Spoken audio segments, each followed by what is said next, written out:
بلوچستان کے دیہی اور شورش زدہ علاقوں میں صحافت کرنا آج بھی مشکل کام ہے۔ ایک جانب مقامی صحافیوں کو میڈیا اداروں کی جانب سے مالی معاونت حاصل نہیں، تو دوسری جانب انہیں عوام تک سچ پہنچانے کی کوشش میں اکثر دھمکیوں کا سامنا بھی کرنا پڑتا ہے۔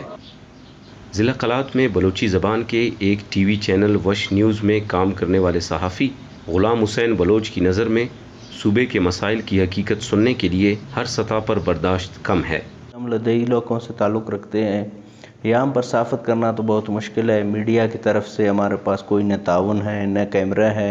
ہم لوگ دیکھ رہے ہیں کہ مختلف اداروں کی طرف سے جو حقیقت ہے ہم اس کو کھل کر بیان نہیں کر سکتے، کیونکہ بلوچستان میں جو آواز چلی کچھ سال پہلے، آپ لوگوں نے دیکھا صحافیوں کو تھریٹ حاصل تھا، اور ہمارے پریس کلب کے صدر محمود آفریدی کو شہید کیا گیا، اور ہمارے بہت سے قلات کے صحافی ہیں جنہوں نے مجبوراً ان کو علاقے چھوڑنا پڑا۔ بلوچستان یونین آف جرنلسٹ کے مطابق گزشتہ ایک دہائی کے دوران صوبے میں پرتشدد واقعات، بم دھماکوں، ٹارگٹ کلنگ اور دیگر واقعات میں 40 سے زائد صحافی ہلاک ہوئے ہیں۔ گزشتہ 3-4 سالوں کے دوران صوبے میں صحافیوں کے خلاف تشدد میں کمی آئی ہے اور مختلف علاقوں میں صحافتی سرگرمیاں بحال ہوئی ہیں، لیکن اب صحافیوں کا ایک بڑا مسئلہ روزگار ہے۔ ایسے ہی مسائل سے نبرد آزما ہونے کے لیے قلات کے ایک نوجوان صحافی یوسف عجب بلوچ نے ڈیجیٹل میڈیا کے میدان میں قدم رکھا اور دی بلوچستان پوائنٹ آن لائن اخبار شروع کیا۔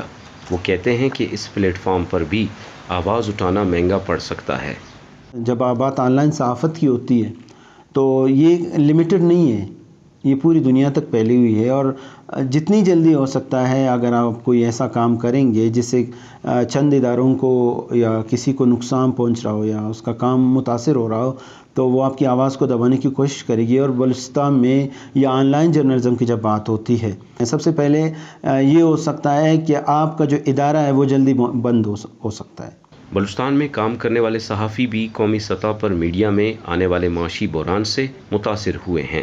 صوبے کے صحافی اپنی جان کی حفاظت کے ساتھ معاشی استحکام کے لیے میڈیا اداروں اور حکومت کی جانب دیکھ رہے ہیں۔ Murtaza Zehri, Voice of America, Kalat, Balochistan.